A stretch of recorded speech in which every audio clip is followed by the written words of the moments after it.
Hello NIOS students. तो आज हम बात करते हैं आपके सब्जेक्ट के बारे में जो है physical education. Physical education and योग जो आपका सिलेबस में एक चैप्टर है। सबसे पहले हम उसमें सिलेबस डिस्कस करते हैं। तो सिलेबस को हमने दो पार्ट्स में बाइफरकेट किया है, जिसमें फर्स्ट पार्ट आ जाता है आपका TME एंड सेकेंड पार्ट आ जाता है आपका पब्लिक एग्ज़ाम। टोटल आपके 22 लेसन इसमें अवेलेबल हैं, जिसमें से 40% जो चैप्टर्स हैं वो आ जाते हैं TME में और जो 60% आपके चैप्टर हैं वो आ जाते हैं पब्लिक एग्ज़ाम में। अब जैसे कि आप ये टेबल देख रहे हो, इसमें आपको दिख रहा है जो ये लेसन नंबर 1, 2, 5, 6, 8, 10, 12, 14, 16, 17, 18, 19, 21 एंड 22, ये जो जितने भी चैप्टर हैं ये आ जाते हैं आपके पब्लिक एग्ज़ाम में। अब पब्लिक एग्ज़ाम जो है वो कितने मार्क्स का रहता है?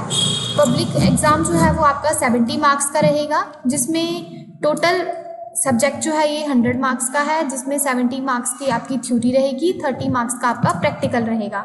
और अगर हम पासिंग मार्क्स की बात करते हैं तो आउट ऑफ 70 आपको 19 चाहिए होते हैं पास होने के लिए। अब हम आज का जो आपका ये लेक्चर वीडियो लेक्चर है ये हम स्टार्ट करते हैं आपके 14 चैप्टर नंबर 14 के साथ, जिसका नाम है स्पोर्ट्स ट्रेनिंग। अब स्पोर्ट्स ट्रेनिंग जैसे कि आपको पता ही है, फिजिकल एजुकेशन जो मेनली है वो किसके साथ कंसर्न है? स्पोर्ट्स एक्टिविटीज़ के साथ। अब स्पोर्ट्स ट्रेनिंग वर्ड से आप क्या समझते हो?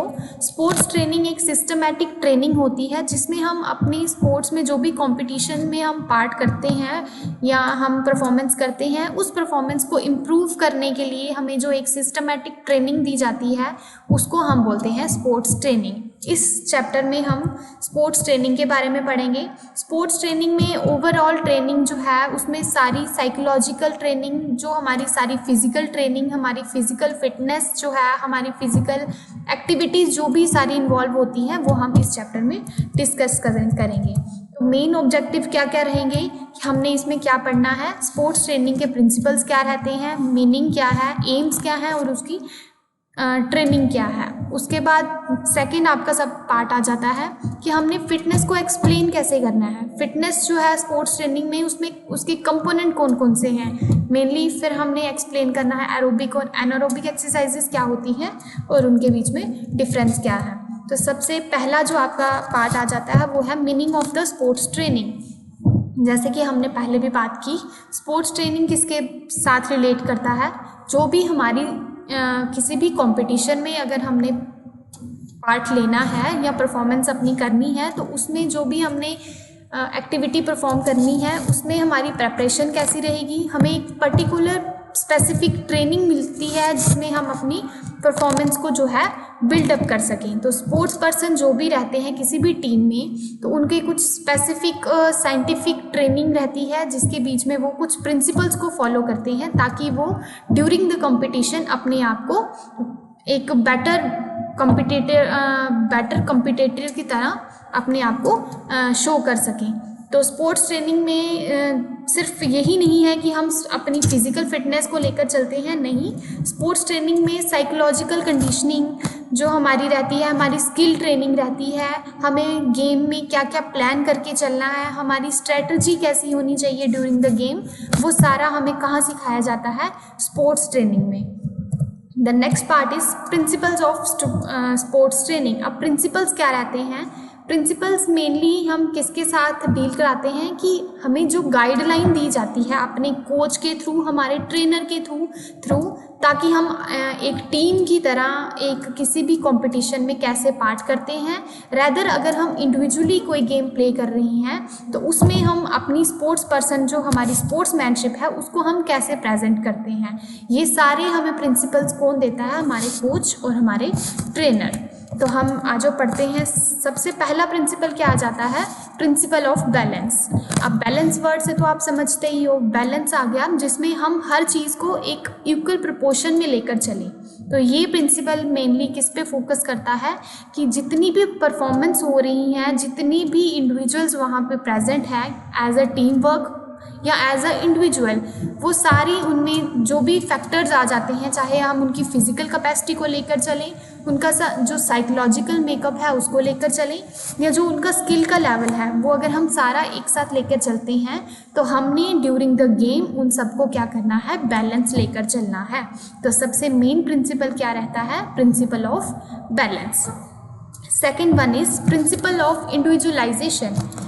In this every human being is different from each other. जैसे कि हम सबको पता है इस यूनिवर्स में जितने भी ऑर्गेनिज्म हैं हर एक में एक इंडिविजुअल डिफरेंस का फैक्टर जो है वो आ जाता है।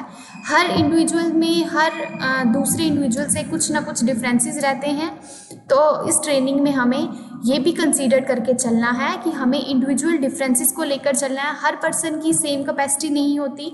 अगर फॉर एन एग्जांपल अगर आप मान लो कि किसी इंडिविजुअल में कैपेसिटी है कि वो कंटिन्यूसली 2 आवर्स के लिए खेल सकता है, रैदर दूसरा पर्सन आपके साथ एक टीममेट है उसमें कुछ इंडिविजुअल जो है वो कंटिन्यूसली उतने टाइम तक नहीं खेल पाता या उसकी कैपेसिटी उतनी नहीं है। तो जो कोच है उसको ओवरऑल द टीम में हर एक इंडिविजुअल की कैपेसिटी के हिसाब से उनको ट्रेन करना है, जो हम किस में पढ़ते हैं, principle of individualisation. Clear. Third one is principle of overload. इसमें क्या होता है, कोई भी एथलीट समझते हो ना, स्पोर्ट्स पर्सन, कोई भी एथलीट जो है वो उसको हम उसकी एबिलिटी के बियॉन्ड जाके कोई भी रिस्पॉन्सिबिलिटी नहीं दे सकते। जैसे ही हमने बात की कि किसी की कैपेसिटी है अगर वो कंटिन्यूसली 5 आवर्स के लिए खेल सकता है या 2 आवर्स के लिए खेल सकता है, तो हमें ऐसा नहीं है कि एक के साथ दूसरे को कंपेयर करके ऐसे चलना है कि वो वैसा कर रहा है तो आप भी वैसा करो। नो, हम स्पोर्ट्स ट्रेनिंग के जो प्रिंसिपल हैं उसमें ये चीज़ देख के चलते हैं कि हर पर्सन को उसके इंडिविजुअल एबिलिटी के अकॉर्डिंग हम उसको कोई भी वर्क जो है वो करने को देते हैं। Clear. Fourth one is principle of recovery. Principle of recovery means ratio of rest and recovery. अगर आप human body, as you know, human body एक मशीन है। अगर हर एक मशीन जो है वो कंटिन्यूसली काम कर रही है तो उसको रेस्ट की भी ज़रूरत है। तो प्रिंसिपल ऑफ रिकवरी में हम यही डील करते हैं कि इसमें हम किसकी रेशो देखते हैं, रेस्ट एंड रिकवरी। अगर हम कोई कंटिन्यूसली काम कर रहे हैं तो थोड़े टाइम के लिए हमें रेस्ट चाहिए। Same in case of sports, हमें कोई भी अगर हम एक्सरसाइज कर रहे हैं या कोई भी वर्कआउट कर रहे हैं तो उसको अगर हम बैलेंस बनाना चाहते हैं कि हमारा जो है ये एक दिन में कंप्लीट नहीं होगा, या हम ये सोच के चलते हैं कि हर एक चीज़ में बैलेंस बना रहे, तो हमें क्या करना है, टाइम टू टाइम काम के साथ रेस्ट भी लेनी है। that which deals with the principle of recovery. Next one is principle of reversibility. Reversibility means किसी चीज़ पे वापस से आ जाना। ठीक है, अगर कोई काम कंटिन्यूसली चल रहा है तो ट्रेनिंग का मतलब क्या है, बार बार रिपीट करना ना। ट्रेनिंग मतलब किसी चीज़ को सिखाना, एक बार नहीं आए 2 बार, 2 बार नहीं आए 3 बार। तो ये प्रिंसिपल किसके साथ गाइड करता है या किसको डील करता है कि हमने एक एथलीट को कंटिन्यूसली, अगर वो ट्रेनिंग में है तो हमें उसे डिसकंटिन्यू नहीं होने देना है। मान लो अगर आप कोई एक्सरसाइज कर रहे हो या कोई प्रैक्टिस कर रहे हो किसी चीज़ के लिए, तो ऐसा नहीं है कि आप कंटिन्यूसली 2 दिन करोगे और फिर बीच में ब्रेक ले लो 1 हफ्ते की, फिर अगर आप वापस से उसके लिए आते हो तो आपको उतना फ्लो नहीं रहेगा। तो प्रिंसिपल ऑफ रिवर्सिबिलिटी ये डील करता है कि अगर कोई एथलीट, एक एथलीट अगर कोई किसी ट्रेनिंग को फॉलो कर रहा है तो उसमें उसको डिसकंटिन्यू नहीं होना है, रैदर कि वो अपना जो है वो रेस्ट एंड रिकवरी के बेसिस पे टाइम टू टाइम उसको फॉलो करता रहे। Clear. Next one is principle of specificity. Specificity, each sport demand specific requirements. As you know, हर एक स्पोर्ट है, कोई भी स्पोर्ट हो, हर एक स्पोर्ट में क्या होता है, अपनी कुछ स्पेसिफिक रिक्वायरमेंट्स रहती हैं। And this principle mainly guides regarding game specific requirement. जैसे कि आप मान लो, अगर आपको क्रिकेट की एग्जांपल ले लो, क्रिकेट में जो आपको रिक्वायरमेंट है, क्या आपको फुटबॉल में वही रिक्वायरमेंट है? नहीं। हर एक गेम के अपने रूल्स एंड रेगुलेशन रहते हैं, अपनी रिक्वायरमेंट्स रहती हैं। तो प्रिंसिपल ऑफ स्पेसिफिसिटी भी किसके साथ डील करता है कि हर एक पर्टिकुलर गेम का एक पर्टिकुलर रिक्वायरमेंट रहती है। Okay. Next one is principle of transfer. This principle deals with how the workout perform during the training session can contribute to competitive performance. Principle of transfer word से ही आप समझ रहे हो, जो एक किसी इंडिविजुअल से फॉलो हो रही है, नेक्स्ट ट्रांसफ़र होना एक प्लेस से दूसरी प्लेस में। अगर आपका मान लो फॉर एन एग्जांपल, अगर आपका कंपटीशन हफ्ते बाद है तो आप उसकी 15 दिन पहले एक परफॉर्मेंस को आप इन्हेंस करने के लिए कुछ ट्रेनिंग लेते हो, कुछ तो आप उसके लिए तैयारियां करोगे ना। वैसे ही प्रिंसिपल ऑफ ट्रांसफ़र में क्या आ जाता है, ये डील करता है कि हमने किसी कंपटीशन में अपनी परफॉर्मेंस को कंट्रीब्यूट करने के लिए हम उसके लिए कितनी ट्रेनिंग ले रहे हैं और कितना वर्कआउट सेशन जो है वो अपना रख रहे हैं, ताकि हमारी जो कंपटीशन में परफॉर्मेंस रहेगी वो बेहतर हो। ठीक है, जितना हम पहले ट्रेनिंग में काम करेंगे कर करके ही हम जो है वो इम्प्रूव होंगे, तभी हमारा जो ड्यूरिंग द कंपटीशन में हमारी परफॉर्मेंस रहेगी वो बेटर रहेगी। Last one is principle of variation. Principle of variation जो है, वेरिएशन वर्ड से आप क्या समझते हो? वेरिएशन वर्ड का मतलब है changes. For obtaining better results of sports training, variation in exercises. अगर आप चाहते हो कि आपकी स्पोर्ट्स ट्रेनिंग का जो रिजल्ट है वो बेटर आए, अच्छा आए, तो आपको क्या करना है? अपनी एक्सरसाइजेज में वेरिएशंस लानी है, चेंजेस लानी है, अपने रेस्टिंग टाइम में चेंजेस लानी है, और हमारी जो भी किसी भी एक इंडिविजुअल की इंटेंसिटी है उसको भी हमने साथ लेकर अपनी एक्सरसाइज में चेंज लाना है, अपने रेस्टिंग टाइम में चेंज लाना है। ओके, नेक्स्ट आपका सब यूनिट आ जाता है एम्स ऑफ स्पोर्ट्स ट्रेनिंग। अब कोई भी अगर आप स्पोर्ट्स की ट्रेनिंग ले रहे हो तो उसका कुछ एम रहेगा ना। अगर आप मान लो आपके पास कोई एग्ज़ाम आ रहा है, तो आप उस एग्ज़ाम की, उस पेपर की तैयारी कर रहे हो, तो मतलब कुछ एम है ना आपका। एम मतलब हमारा एक लक्ष्य। तो स्पोर्ट्स की ट्रेनिंग का मेन एम क्या रहता है? इसका मेन एम यही रहता है, अगर हम किसी भी स्पोर्ट्स की ट्रेनिंग में अपने आप को इन्वॉल्व करते हैं तो हमारा मेन मोटिव यही रहता है कि हम बेटर से बेटर रिजल्ट ला सकें कंपटीशन में। आप अगर अच्छे से तैयारी कर रहे हो तो आप यही सोच के चलते हो कि हमारे पेपर में मार्क्स अच्छे आएंगे ड्यूरिंग द रिजल्ट।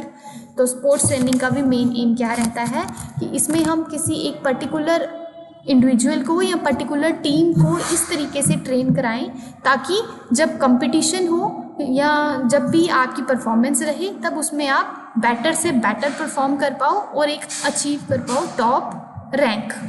ओके, फिर आप ये जो एम रहता है स्पोर्ट्स ट्रेनिंग के, इसके डिफरेंट फैक्टर्स रहते हैं। अब डिफरेंट फैक्टर्स रहते हैं, अब कौन कौन से फैक्टर्स हैं ये किस पे डिपेंड करता है? इफेक्टिविटी पे। आफ्टर दैट एक चीज़ और, जैसे जैसे आपका ये चैप्टर मैं आपको एक्सप्लेन कर रही हूँ, इस चैप्टर के साथ साथ आपके कुछ टेक्सचुअल क्वेश्चन रहते हैं। टेक्सचुअल क्वेश्चन मीन्स जहाँ तक हमने अभी तक रीड कर लिया, इतना सा रीड करने से जो आपके क्वेश्चन आंसर्स निकलते हैं वो आपको इन टेक्स्ट क्वेश्चंस के फॉर्म में चैप्टर में दिख जाएंगे। The very first is explain the term sports. ये आप अभी तक समझ गए होंगे कि जो वर्ड स्पोर्ट्स है या जो टर्म है इसका मतलब क्या है।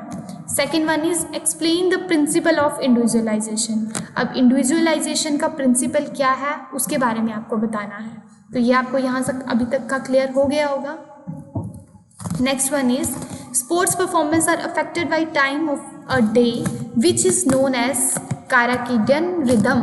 स्पोर्ट्स परफॉर्मेंस जो है वो हमारे एक दिन में हम कितने टाइम के लिए एक इफ़ेक्टिव परफॉर्मेंस को इन्हांस करने के लिए जो हम ट्रेनिंग लेते हैं उसको हम क्या बोलते हैं? Circadian rhythm. ठीक है, नेक्स्ट आ जाता है आपका फिजिकल फिटनेस क्या है and it's component. Physical fitness word से आप क्या समझते हो और उसके कौन कौन से कंपोनेंट्स आ जाते हैं। अब फिजिकल फिटनेस वर्ड क्या है?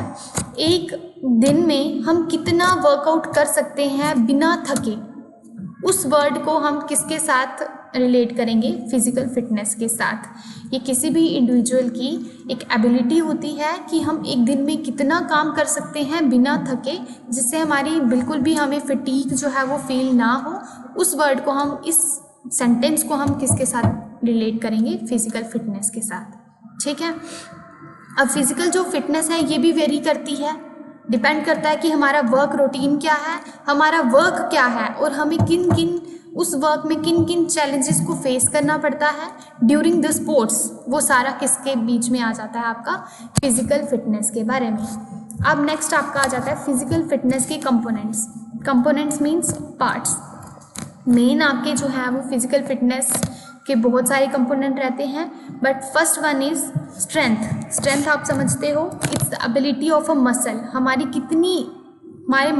बॉडी में, हमारी बॉडी जैसे को आप समझते हो कि मसल से एंड बोन से बनी है, तो हमारी बॉडी के जितने भी मसल्स हैं उनमें कितनी एबिलिटी है कि वो रेजिस्टेंट को ओवरकम कर सकें। रेजिस्टेंस होती है रुकावट समझते हो ना, कि अब आप खुद देखो, अब अगर आप अपनी डेली रूटीन से कुछ एक्स्ट्रा कर लेते हो तो आपकी मसल्स में पेन होना शुरू हो जाती है। जिम यूज़र्स जो है वो जैसे जिम जाएंगे, तो अगर वो उन्होंने नया जिम जाना स्टार्ट किया है तो स्टार्टिंग में क्या होगा, उनके मसल्स में जो है वो पेन रहेगी, उनको स्ट्रेन सा फील होगा। तो वो क्यों होता है? क्योंकि हमारी जो बॉडी की स्ट्रेंथ होती है वो नॉर्मल वर्कआउट से और ड्यूरिंग द वर्कआउट जो डिफरेंस आपको दिखता है उस चीज़ को हम किस में लेकर चलते हैं? स्ट्रेंथ में। तो स्ट्रेंथ क्या है? ये ह्यूमन के जो बॉडी के मसल्स हैं उनकी एक एबिलिटी रहती है कि वो कितना रेजिस्टेंस को ओवरकम करते हैं। स्ट्रेंथ जो है वो मेनली 3 टाइप्स की होती है। अब कौन कौन सी? First one is maximum strength, second is strength endurance and third one is explosive strength. Maximum strength क्या है? ये एक ऐसी एबिलिटी है किसी भी मसल की जो मैक्सिमम से मैक्सिमम कितनी रेजिस्टेंस को ओवरकम कर सके। स्ट्रेंथ एंड्योरेंस आ गया, ये वो मसल की एबिलिटी होती है जो क्या कैरी करके रखता है कि हमारी जो रेजिस्टेंस है वो ज़्यादा से ज़्यादा लंबे समय तक बनी रहे, उसको हम बोलेंगे strength endurance. Third one is explosive strength. तो एक्सप्लोजिव स्ट्रेंथ ये किसके साथ डील करता है? ये हमारे मसल्स की एबिलिटी के साथ डील करता है जो ओवरकम करता है रेजिस्टेंस को पॉसिबल टाइम, जितना टाइम मुमकिन हो सके वहाँ तक के लिए। Next one is related to endurance. It is the ability of to perform activity. अब एंड्योरेंस क्या है? किसी भी एक्टिविटी को परफॉर्म करने की हमारी योग्यता, जितना हम चाहते हैं, हमारी कितनी क्वांटिटी हो, कितनी क्वालिटी हो, under the condition of fatigue. Fatigue deals with the fatigue word means थकावट। जब हमारी बॉडी जो है वो थकी हुई है, थकने के बावजूद भी हमारी बॉडी में, हमारी बॉडी के मसल्स में इतनी एबिलिटी कि वो एक पर्टिकुलर एक्टिविटी परफॉर्म कर सके। हमारी डिज़ायर क्वांटिटी हो गई मात्रा, क्वालिटी हो गई खासियत। अगर हम कोई क्वालिटी वर्ड का यूज़ कर रहे हैं तो वो हम उसकी क्वालिटी वर्ड किसके लिए यूज़ करते हैं? किसी की परफॉर्मेंस की इम्प्रूवमेंट को दिखाने के लिए। Like continuous running for 15 minutes and above is best example of endurance. अगर आप कंटिन्यूसली, आप जो नॉर्मल आपका बॉडी जितना आपका डेली का वर्कआउट कर सकती है बिना थके, उसके अलावा अगर आप कंटिन्यूसली 15 मिनट की रनिंग करते हो या उससे ज़्यादा कर सकते हो तो वो एक बेस्ट एग्जाम्पल रहती है किसकी? एंड्योरेंस की। ठीक है, एंड्योरेंस को भी हम मेनली डिवाइड कर देते हैं cardiovascular endurance and muscular endurance में। ठीक है, कार्डियोवैस्कुलर मतलब cardio word related to heart, जो हार्ट के रिलेटेड आपकी वैस्कुलर एंड्योरेंस, और मस्क्यूलर आगे जो आपकी पर्टिकुलर मसल के related. Next component is speed. Speed तो आप समझते ही हो, it is the ability to cover a distance और perform any action in minimum possible time. अब स्पीड को आप कैसे डील करोगे, किसके साथ एक्सप्लेन करोगे? स्पीड एक ऐसी एबिलिटी होती है कि जिसमें हम कितना डिस्टेंस कवर कर सकते हैं मिनिमम से मिनिमम टाइम पे। अगर कोई कंपटीशन है, मान लो रेसिंग का कंपटीशन है, तो आप कितने कम टाइम में पूरा डिस्टेंस कवर करते हो, वो कौन आपका जो है वो डिटरमाइन करेगा? आपकी स्पीड। तो स्पीड एक कंपोनेंट है फिजिकल फिटनेस का, जिसको हम फिर से सब यूनिट्स में या सब कंपोनेंट्स में उसको डिवाइड करते हैं। वो सब कंपोनेंट्स क्या आ जाते हैं? Reaction ability, movement speed, acceleration ability, locomotor ability and speed endurance. Clear? Next one is flexibility. अब फ्लेक्सिबिलिटी वर्ड क्या है? फ्लेक्सिबिलिटी वर्ड से आप खुद समझते होंगे, जो स्पोर्ट्स पर्सन होंगे या कोई ऐसा इंडिविजुअल जो स्पोर्ट्स के एक्टिविटीज़ में, फिज़िकल फिटनेस के एक्टिविटीज़ में या जो फिज़िकल एजुकेशन में ऑलरेडी रहा होगा इन्वॉल्व, तो उसको पता होगा फ्लेक्सिबिलिटी होती है हमारी बॉडी के जो जॉइंट्स हैं, जो मसल्स हैं, वो कितनी एबिलिटी से मूव कर सकते हैं, फिर उसको हम बोलते हैं फ्लेक्सिबिलिटी। ठीक है, हम कितने अपनी बॉडी के जॉइंट्स को मूव कर सकते हैं, उस एबिलिटी को हम बोलेंगे flexibility. It is the ability of joints to move full range of motion. Full range of motion मतलब ROM deals with range of motion. हमारी बॉडी जो है वो बॉडी के जॉइंट्स जो कितनी फ्लेक्सिबिलिटी के साथ मूव कर सकते हैं। अब फ्लेक्सिबिलिटी जो है ये भी दो टाइप की होती है। First one is active flexibility and second one is passive flexibility. Next आ जाता है कोऑर्डिनेटिंग एबिलिटीज। कोऑर्डिनेटिव एबिलिटीज ये किसके साथ डील करते हैं? Ability to quickly and respectfully doing a group of movements with better quality and effect. Coordinating abilities में आ जाता है। अब coordinating means coordination. Coordination word से वर्ड बना है कोऑर्डिनेटिंग। तो कोऑर्डिनेशन वर्ड का मीनिंग होता है कि हम एक टीम में रह के कैसे एक दूसरे के साथ जुड़े हैं, पॉजिटिवली या नेगेटिवली। ठीक है, कोऑर्डिनेशन होता है आपस में जो मेल जोल होता है। तो ये कितनी जल्दी से और कितनी रिस्पेक्टफुली हम कोई भी काम करते हैं किसी भी ग्रुप में रहकर, और कैसा काम जिससे हमें बेटर क्वालिटी और बेटर इफेक्ट मिले। ठीक है, अब कोऑर्डिनेटिंग जो एबिलिटीज़ हैं उसमें कौन कौन सी एबिलिटी आ जाती है? The very first is orientation, coupling, balance, differentiation, rhythmic ability and reaction ability. Okay, next again आपके टेक्सचुअल क्वेश्चन आ जाते हैं। अब आप खुद यहाँ से ये चीज़ बता सकते हो। Flexibility exercises improve dash at a joint, strength exercises include dash exercises, squats are used for strengthening. ठीक है, ये आपके टेक्सचुअल क्वेश्चन आ जाएंगे। After that last sub unit is aerobic and anaerobic exercises. Aerobic exercises और anaerobic exercises word से आप क्या समझते हो? The very first word is aerobic. Aerobic word deals with the oxygen.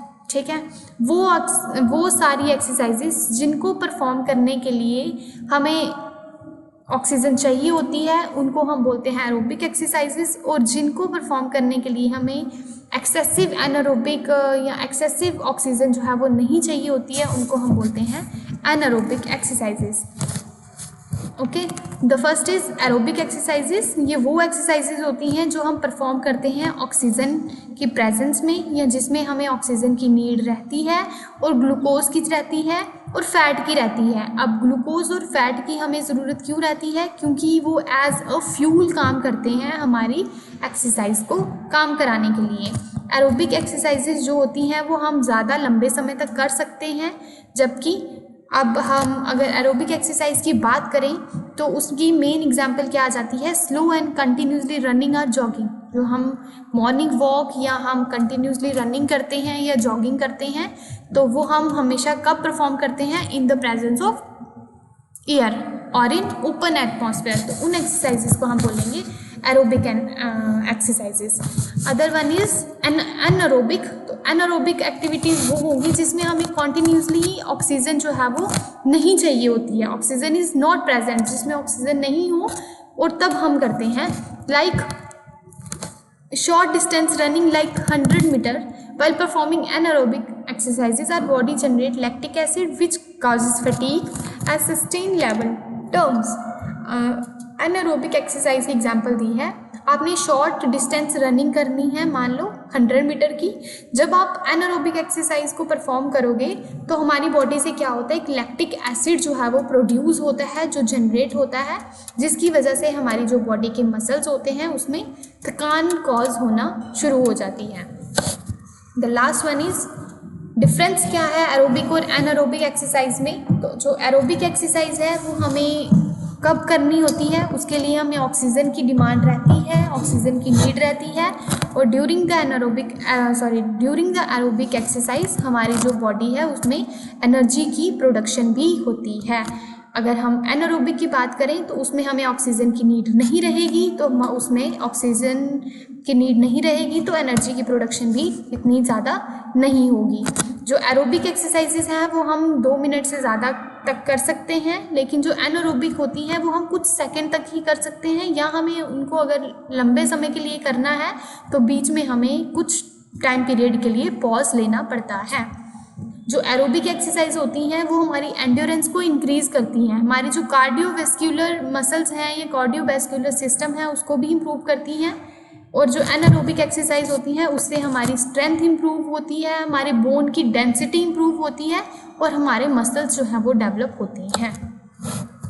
Okay, after that process of determining aerobic and anaerobic fitness, ये last sub unit है आपका, सब टॉपिक है, जिसमें हम ये एक ऐसा प्रोसेस जिसमें हम एरोबिक और एनारोबिक जो भी फिटनेस रहती है उसको हम कैसे डिटरमाइन करते हैं, उससे हमें पता कैसे चलता है उनके बारे में भी, कौन सी जो है ये एक्सरसाइज एरोबिक है या कौन सी एनारोबिक है। तो इसको हमने डिटरमाइन करने के लिए हम क्या कैलकुलेट करते हैं, MHR।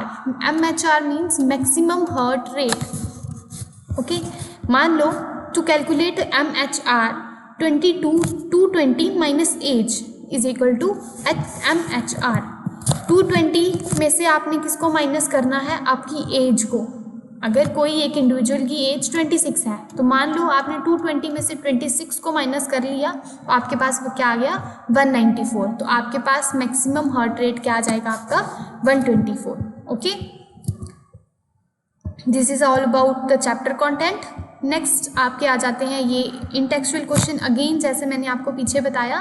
एंड इन लास्ट आपके पास कुछ आते हैं टर्मिनल क्वेश्चंस।